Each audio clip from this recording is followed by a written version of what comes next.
Welcome to snacks organics. Paneer vegetable tikka தான் இன்றைக்கி பண்ண போகிறோம். ஸ்டிக் மட்டும் நீங்கள் கடையில் வாங்கிக்கோங்க. காலிஃப்ளவர் காளான் இது வந்து புதுசாக நம்ம சேர்க்க போகிறோம். இது கூட இதை வந்து க்ளீன் பண்ணிவிட்டு தண்ணியில் நல்ல வெந்நீர், கொதி வெந்நீரில் உப்பும் மஞ்சப்பொடியும் கொஞ்சமாக போட்டு வேக வச்சு ஒரு வேக்காடு ஒரு 3 நிமிஷம் வேக வச்சு நீங்கள் எடுத்து தனியாக வச்சுருக்கோம். தண்ணியை வடிச்சிட்டு அதுக்கப்புறம் பெரிய வெங்காயம், கேப்சிகம் இதெல்லாம் இந்த சைஸில் நீங்கள் வந்து ஸ்லைஸாக கட் பண்ணி எடுத்து வச்சுருக்கோம். அதுக்கப்புறம் வந்து கரம் மசாலா தூள், மஞ்சப்பொடி, காரப்பொடி, அதுக்கப்புறம் உப்பு, இது எல்லாமே நீங்கள் 1 by 1 ஒரு ஸ்பூன் அளவுக்கு எடுத்துக்கோங்க. Lemon juice பிழிஞ்சுக்கோங்க. மிளகுத்தூளும் கொஞ்சம் ஆட் பண்ணிக்கோங்க.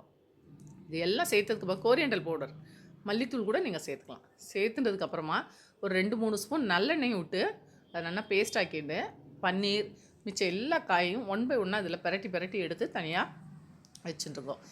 இது வந்து கடையில் தான் சாப்பிடணும் அப்படின்னு ஒரு காலத்தில் இருந்தது. இப்போ எல்லாமே ஈஸியாக ஆற்றுலையே பண்ண முடியும் அப்படின்னு நம்ம நினைக்கிறோம், செய்யவும் செய்கிறோம். கடையில் வாங்கும்போது பைசா ஒரு பக்கம் கொடுப்போம், ப்ளஸ் வந்து ஹெல்த்துக்கு நம்ம எப்படி தான் பண்ணுறா, பழையதை பண்ணுறாளா, புதுசாக பண்ணுறாளா, ஏற்கனவே பண்ணி வச்சதை கொடுக்குறாளா, எவ்வளவோ இருக்குது. ஸோ ஹெல்த் வைஸ் பார்க்கும்போது ஆற்றுல பண்ணுறது ரொம்ப நல்லது. இது மாதிரி எல்லாத்தையும் நம்ம அதில் பெரட்டி மசாலாவில் பெரட்டி எடுத்ததுக்கப்புறம் இந்த ஸ்டிக்கில் வந்து 1 by 1 கலர்ஃபுல்லாக கோர்த்து எடுத்துக்கோங்க. எல்லாத்தையும் எத்தனை வேணுமோ அதுக்கு தகுந்த மாதிரி நீங்கள் காயை வந்து கூட குறைய கட் பண்ணிக்கணும்.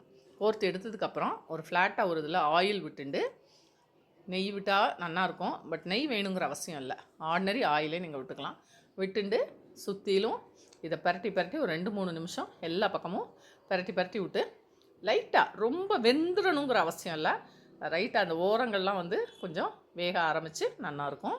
பன்னீரும் அந்த காரம் உப்பெல்லாம் இறங்கிட்டு ரொம்ப டேஸ்ட்டாகவே இருக்கும். ஒரு ஹெல்த்தியான ஃபுட்டு ஈவினிங் டயத்தில் பண்ணி மொட்டை மாடியில் உட்காந்துட்டு குழந்தைகளோட சாப்பிட்டு என்ஜாய் பண்ணலாம்.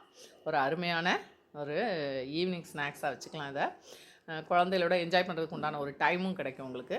ஆற்றுல ட்ரை பண்ணுங்க.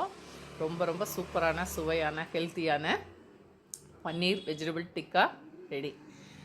ஆற்றுல செய்யும்போது நமக்கே ஒரு அலாதி சந்தோஷம் கிடைக்கும். இதெல்லாம் கூட நம்மளால் பண்ண முடியுதுன்னு ட்ரை பண்ணுங்க. கமெண்ட்ஸ் போடுங்க.